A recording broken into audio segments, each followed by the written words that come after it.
Quad 6.6. All right, let's get to some results on this comparison here. So this is the Beta FPV bushing motor versus the bearing motor. And in both cases, these are 0702s, 27,000 kV. And it was kind of nice that they had the two versions, the two flavors, so that we could do a real just back-to-back sort of straightforward comparison between what should otherwise be two pretty equal motors. So I previously weighed these motors, and what I found is for the four motors in the bushing flavor, they came in at 5.31 grams, and in the bearing flavor, they came in at 5.78 grams. So basically a half a gram advantage to the bushing motor over the four motors. Per motor, that's not really a whole lot. That's like 0.1 grams per, just a little over 0.125 grams. So slight advantage for the bushing versus bearing motor. Aesthetically, I personally like the bushing motor quite a bit, but that's not really what this is about. Although to me, it's a factor. So there it is. I like the bushing motor color scheme better. Now, what kind of one of the big questions I had was whether we would get some advantages. So we know that there's a disadvantage with the bearing motor of a little bit of weight, increased weight, but do you get that back in terms of like more efficiency or smoother flight? And the answer is yes and no, which was kind of interesting. So I'll show you the logs, but the logs were kind of mimicked a little bit what I heard. And what I heard was that when I put in the bearing motor, flying these around, this actually sounded like the Happy model motors, the Happy model bushing motors have been flying for a long time and have already gone slightly rattly. So when I put these in, it wasn't that super clean sound that you get with really fresh motors. On the other hand, when I put in the bushing motor, you get that really super clean sound. One of the things I really love about flying whoops is when you come around a corner and you're just kind of like pivoting and arcing, you can hear the motors going at slightly different frequencies, and it just, to me, makes this cool like sound. It's just this contrasting sound where it's like this, like, I can't mimic it with my, with my voice, but it's this real interesting sound that when a whoop sounds really clean, it kind of comes out and you can kind of hear the motor spinning up and spinning down as you corner to get that quad to turn, and it's a real satisfying sound. Now, with the bushing motors, this is kind of like something that I've seen over and over again though. That nice initial, like real clean, smooth sound that you get, it goes away after a while. And it probably goes away faster than most people I think are changing out the motors, because the motors, even though as they start to go slightly rattly, even though they start to sound that way, they still probably perform reasonably well enough to where there's not really a reason to replace them yet at that point in time. So it's kind of interesting to take these brand new motors and get that right off the bat, which is not surprising to me because these bearings are so small. They're so small that I really highly doubt that you're getting a particularly high quality bearing in there. And because you're dependent on such small tolerances, all it takes is just the bearing to be just slightly out for it to kind of rattle around. So this has, it's not as bad as some of the old motors that we've had, but it's a little bit of that kind of shopping cart kind of sound, that little fairly high pitch, rattly kind of sound. So on just the pure auditory front, the bushing motor, when new, I liked it better than the bearing motor. But that's not really performance, and that's not really the biggest things we're after. And so let's talk about the things that really kind of matter in terms of performance more. So we mentioned the weight. So clearly the bushing motor is going to have a slight weight benefit.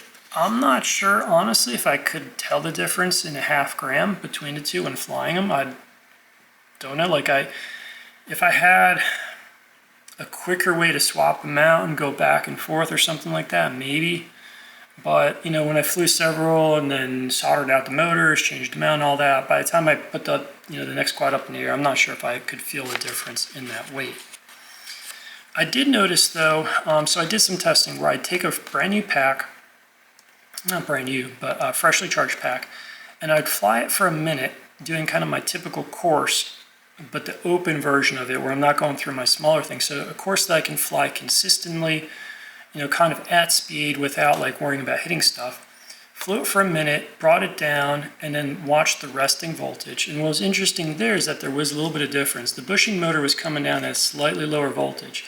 It was averaging out to 3.85 resting voltage versus the bearing motor was coming down at 3.87 volts resting voltage. So although the bearing motor is a little bit rattly, that's not enough to where it's causing friction or drag.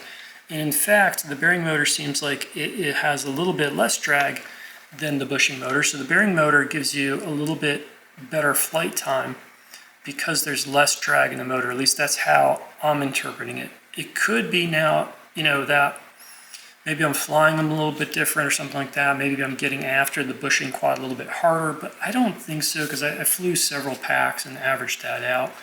So I think there is a legitimate efficiency benefit with the bearing motor, albeit probably small. And I think to really get a good idea of just how much that efficiency benefit is, I think you need to put them on a thrust stand and really test them that way, which I don't have. I should have taken up Carl on his offer to give me his thrust stand, but I didn't at the time, and oh well.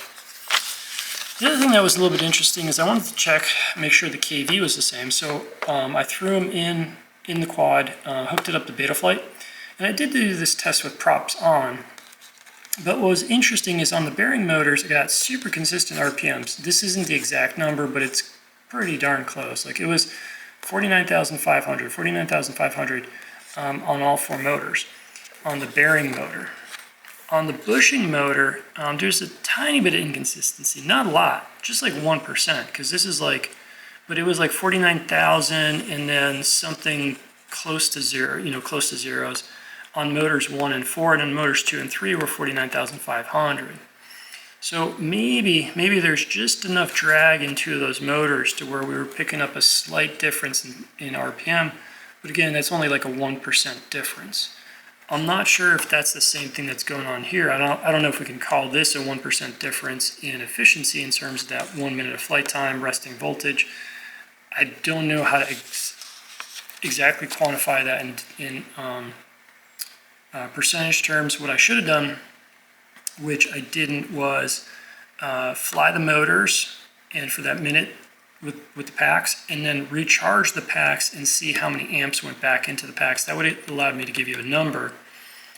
But that number to some degree is slightly misleading because power is both a function of the amps and the voltage. So what matters is not just how many amps you put out and put back into the batteries, but also what was the voltage when you were flying. Now, presumably, if you took out more amps on the bushing side, then this compounds itself, where if the voltage was even lower, so you got more amps and less voltage, then maybe that kind of tells you something about the efficiency that it took. So then the last part, though, is, okay, well, I talked about the different sounds between them, and if there's enough that I can hear a difference, then that's probably enough to where we're going to see some differences in the logs. And yes, I think there is a slight difference that you can see in the logs, and I'm going to go through that with you and show it. But I don't think it rises to the point where, spoiler alert here, I don't think it rises to the point where it makes you want to change your filters or things like that. I think the motors are close enough on the logs that you just go ahead and use the same filter, same tune. But it is interesting in that regard because if the bushing motor is smoother and you have less noise, you should be wasting less energy into the bushing motor, yet you have better efficiency on the bearing motor. So that means that despite the rattliness, the bearing efficiency in terms of how easily it spins more than compensates for the noise issue, which I think the noise difference in the logs isn't much. But we'll take a look at them. So take a little look at those logs and then pop back in for some quick conclusions. Okay, let's take a look at the logs here. So I've got 4 runs. I've got run 1 from the bushing quad, run 2 from the bushing quad, and then 2 from the bearing. So this is the first from the bearing quad, and the second from the bearing quad. These are from those short flights of just a minute, so there's a little bit less noise here in general. And so what we're looking at first is just the gyro scaled on the roll. And with this, basically where I'm seeing the difference is if we look down in this section here, sort of between 160 and 320, keep your eyes sort of on this section here, and this is where I think we see the main difference. So on the bushing quad, pretty quiet down here in that range, and we can see on both flights that's true. Then when we jump to the bearing quad, you can just see how it's noisier down in that 160 to 320 range. And on the second flight, maybe not as noticeable, but really on that first flight, it was more noticeable.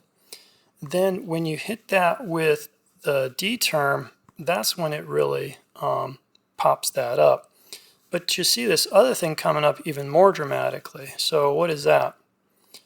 So what's going on here is that down in the prop wash, and I think this is one of the weak points of the BMI 270, where we have that lower frequency sampling rate of 3.2K.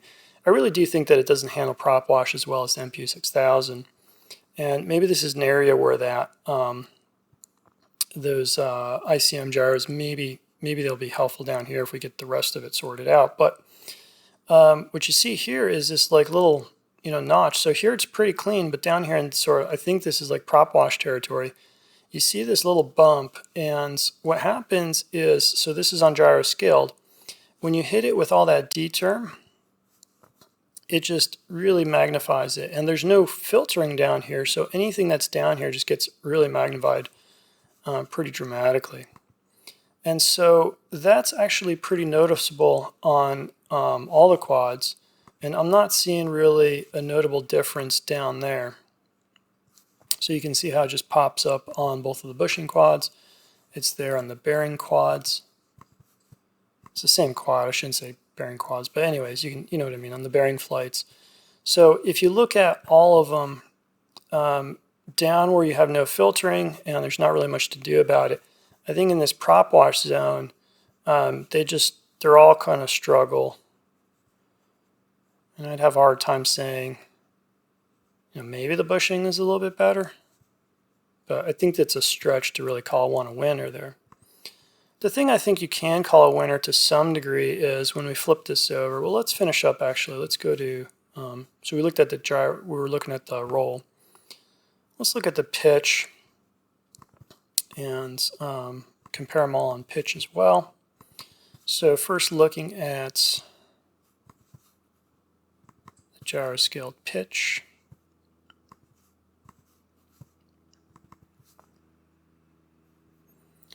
And in this case, I think that it's a little bit more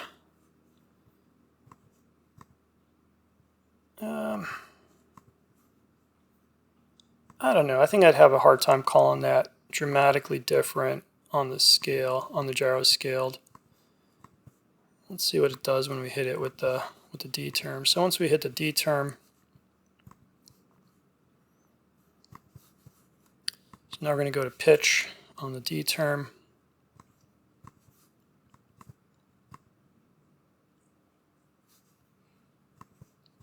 Got one more here. So now when we go to pitch, what we see on the D term, what we see here is that the filtering is actually taking care of anything up higher pretty well. And most of our problems, again, are down here, down low, where we don't have really any filtering. It's a little bit interesting to me if we try and compare these. So here's the bushing run 1, bushing run 2, and then the bearing quads. On pitch, I'd really have a hard time saying that any of these are better. I think the difference was bigger on the roll axis. Looking at the waterfall plots, so this is now frequency versus throttle. I think this actually brings out what you see on the roll axis a little bit better, and we will flip back into that in a second here. But since we have pitch up, why don't we just finish that out? So now if we're going to look at these, so this is bushing 1, bushing 2, bearing 1, bearing 2, and if you really pay attention to this area down here,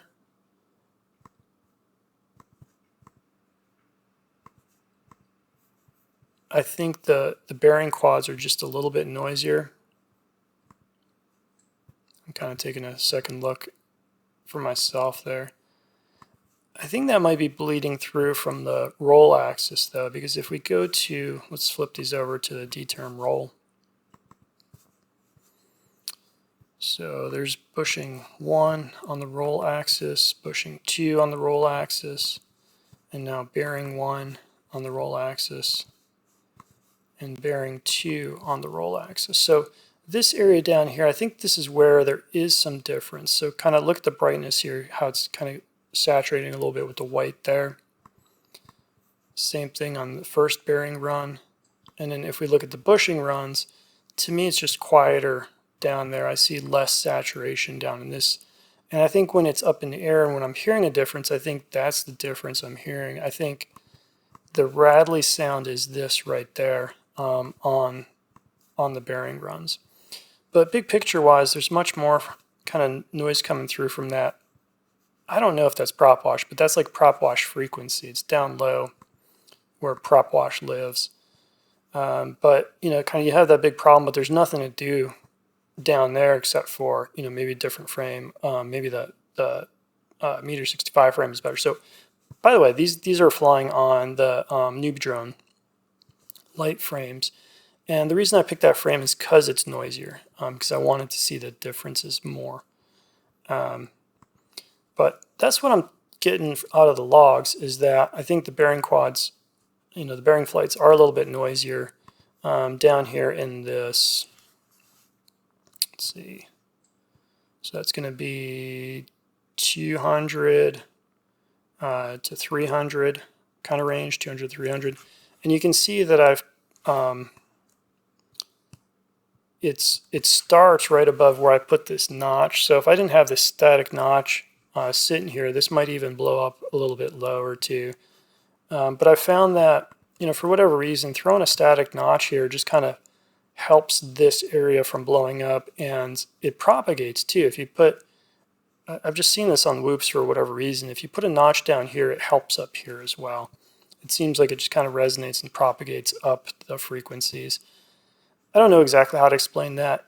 I've just found from trying it a few times it just seems to work, and that's why I have a static notch just sitting down here in that range. Now clearly for this quad, could I potentially optimize this a little bit more? You know, maybe, but there might be a better place to put that notch, but that's what I got from previous tuning sessions. I think that notch is about right, because down here on the, if we look on the pitch, you know, on the roll axis, this notch, we could move it a little bit higher frequency, but on pitch, I think it's right where it needs to be, because you can see it's kind of splitting these two bands of noise. Let's see what that looks like here. Yeah, you can see this notch is sitting where it needs to be. This static notch is sitting right there where it needs to be, kind of divide that and keep this area from blowing up. All right, so let's draw some final conclusions. All right, my conclusion is I think it's a toss-up, to be honest with you. I'm not seeing differences that I think are dramatic enough to where you should definitely go with the bushing or the bearing motor. You know, it's just not that big of a difference. I think in either case, you can argue in favor of one versus the other. So totally like sort of non-committal kind of conclusion there, but that's, I think, the most honest conclusion there is, you know, if you're really looking at flight time, go ahead, grab the bearing motor. If you're looking at, it sounds quieter and maybe you got like slightly cleaner logs and maybe it flies, I can't feel it, but maybe it flies a little better. The bushing motor, especially if you're thinking about the weight and just like looking at the overall package, if the goal is to get this down to a certain weight because you're going to cross some kind of threshold where you improve your performance, the way it handles and moves, okay, the bushing motor has some, you can make an argument for it either way. In my case, I think I'm actually going to use the bushing motors because I prefer the way they look. Till next time, cheers.